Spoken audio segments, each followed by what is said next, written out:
এবার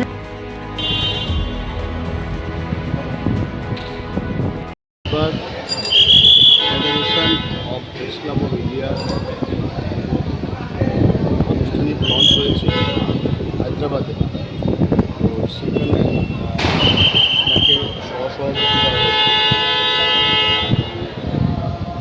পূর্ব অঞ্চলের দায়িত্ব আমাকে দেওয়া হয়েছে। আমাদের আগামী জানুয়ারি মাসে আমাদের নেক্সট যে গভর্নিং কাউন্সিল, সেটা আমাদের জানুয়ারি মাসে আগরতলাতে হবে। আগরতলা করেছে দেশের সব কটা প্রেস ক্লাবের সম্পাদকরা আছে এবং অন্যান্য দেশের যত লার্নেড মিডিয়া আছে, সিনিয়র মিডিয়া আছে, সবাই আসবে।